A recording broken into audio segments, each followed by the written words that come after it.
તમારું સ્વાગત છે ધોરણ 12 આંકડાશાસ્ત્ર ભાગ 1 ની સફળમાં તમારી સાથે છે રવિ સર। આજે આપણે આગળ ઉદાહરણ લઈએ છીએ। અહીં ન્યૂટન બળની પદ્ધતિમાં ટૂંકી રીતનો ઉપયોગ કરી નિયત સંબંધનું મોડેલ તૈયાર કરીશું અને ત્રુટિ મેળવીશું।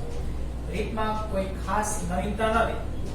અને એક પ્રકારે તમારે અહીંયા અભ્યાસ જે છે એનું પુનરાવર્તિત થાય છે, પરંતુ નાની મોટી જેને કે આપણે કોઈ ફેરબદલીઓ આવતી હોય છે, નાના મોટા સ્ટેપમાં જ્યારે કંઈક નવી કિંમતો જે છે તૈયાર થતી હોય તો એવું એક ઉદાહરણ લઈએ છીએ। ટેક્સ્ટ બુક ને ઉદાહરણ છે આપણી પાસે। ઉદાહરણ છે એની રકમ જોઈએ તો ગુજરાત રાજ્યની એક યુનિવર્સિટીમાં ચાલુ વર્ષે વિદેશથી ભણવા માટે આવેલા વિદ્યાર્થીઓમાં 7 વિદ્યાર્થીઓ એક નિદર્શ લઈ તેના બુદ્ધિમત્તાનો આંક એટલે કે IQ અને તેમણે 75 ગુણની પરીક્ષામાં મેળવેલા ગુણની માહિતી નીચે મુજબ આપેલી છે, જે કોષ્ટકમાં છે, જેમાં વિદ્યાર્થીઓ 1 2 3 4 5 6 અને 7 તેમજ તેના IQ જે છે એને ચલ x તરીકે આપણને આપી દેવામાં આવેલો છે, જે છે 85 95 100 90 110 125 અને 70। જ્યારે મેળવેલા ગુણ છે જે y તરીકે આપેલા છે 46 50 50 45 60 70 અને 40। આ માહિતી પરથી y ની x પરની નિયત સંબંધ રેખા મેળવો અને કોઈ વિદ્યાર્થીનો IQ 120 હોય તો તેના ગુણનો પૂર્વાનુમાન કરો। તદુપરાંત જો IQ 100 હોય ત્યારે ગુણ માટે ઉદ્ભવતી ત્રુટિ મેળવો। આટલી આપણને રકમ આપેલી છે। જ્યારે અહીં આપણે જોઈએ તો x અને y એને અવલોકન કરવાનું કામ સૌથી પહેલું હોય છે, તો હું સૌથી પહેલા x અને y ને કોષ્ટકની કોલમમાં લઈ જાઉં છું અને હવે એના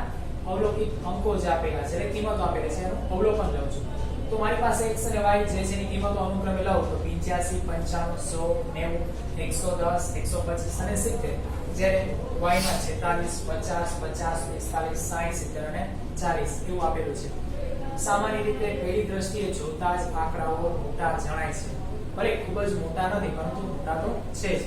એકદમ નાની સંખ્યાઓ નથી, એટલે કે 5 10 20 25 એવી સંખ્યાઓ નથી। તો આપણે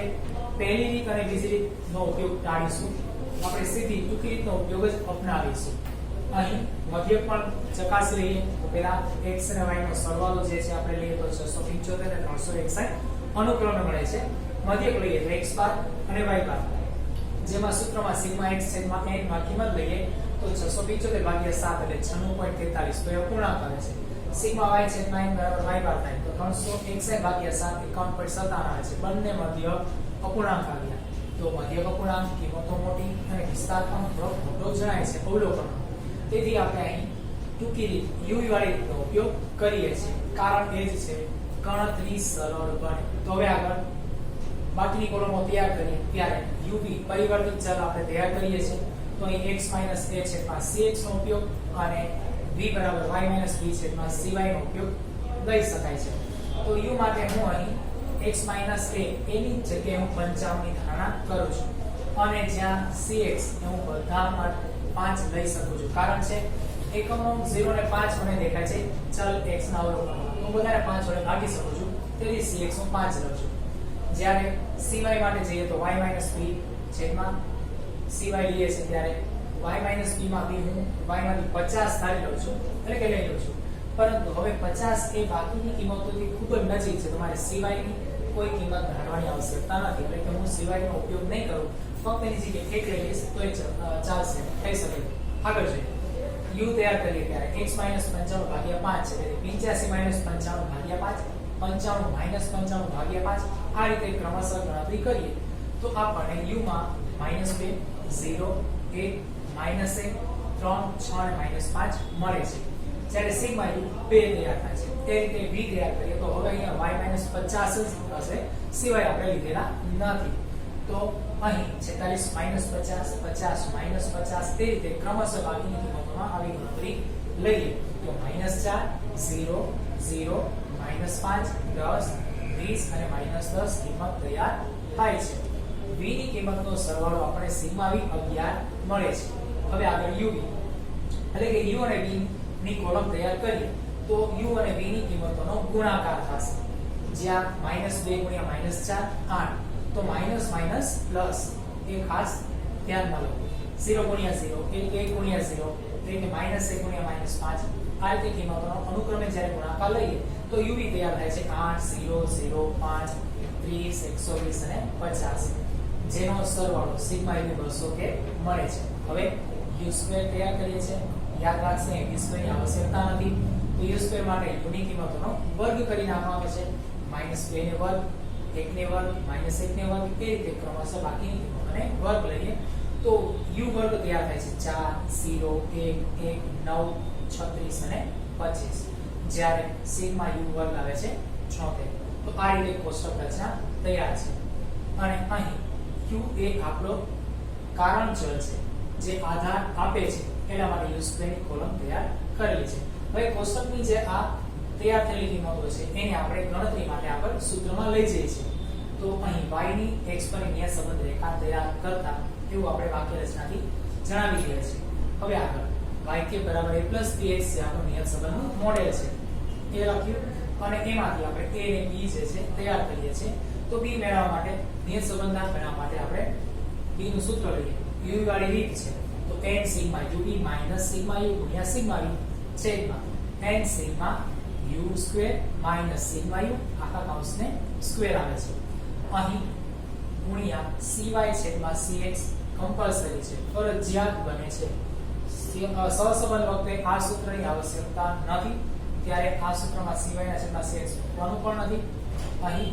ફરજિયાત મૂકવાનું છે યાદ રાખશો હવે આગળ n ની કિંમત આપણી પાસે અવલોકનની સંખ્યા 7 છે અને 7 લઈશું સિગ્મા u 100 કહે છે સિગ્મા u 2 આપેલા છે એટલે કે હમણાં કોષ્ટકની કિંમત પરથી મેળવવા અને સિગ્મા v 11 ત્યારબાદ છેદમાં n 7 sigma u square 76 sigma u 2 છે અને સૂત્ર પ્રમાણે આપણે વર્ગ આપેલો છે જ્યારે ગુણ્યા 1/5 હવે આગળ ગણતરી લઈએ ત્યારે અંશમાં પહેલા ગુણાકાર અને છેદમાં પણ ગુણાકાર છે દર્શાવી તો 7 ગુણ્યા 213 -2 ગુણ્યા 11 કરીએ છીએ તો અહીં અંશમાં કિંમત આવે છે 1491 -22 જ્યારે છેદમાં ગુણાકાર લઈએ તો 7 ગુણ્યા 76 અને લઈને વર્ગ આવે છે જે 532 -4 બને છે ગુણ્યા 1/5 જે cy અને cx ની કિંમત એમની એમ છે અહીં cx 5 હતા અને cy ની કિંમત નથી રહેવા માટે આપણે 1 લખેલા હતા હવે અંશમાં અને છેદમાં બાદબાકી કરીએ તો અહીં આપણી પાસે અંશમાં વધે છે 1469 છેદમાં વધે છે 528 જ્યારે ગુણ્યા 1/5 એનો લઈ જઈએ છીએ હવે સાદું કે અંશ છેદનો ગુણાકાર જે છે એ સહિત અહીં કિંમત વધે છે 1469 છેદમાં 2640 જ્યારે છેદમાં શું કર્યું છે 5 વડે ગુણાકાર લીધેલો છે અને અંતે કિંમતનો ભાગાકાર મળે છે 0.56 તો નિયત સંબંધના 0.56 આપણા તૈયાર થઈ ચૂક્યા છે હવે આપણે સ્ટેપ આગળ લઈ જઈએ તો એ મેળવવાનો છે અંતઃખંડ પેલો નિયત સંબંધાંક હતો હવે આ છે અંતઃખંડ છે અંતઃખંડ a બરાબર y બાર બરાબર માઈનસ bx બાર તો સૂત્રમાં કિંમત લઈએ તો y બાર ની કિંમત આપણી પાસે તૈયાર છે x બાર તૈયાર છે અને b હમણાં જ મેળવ્યા છે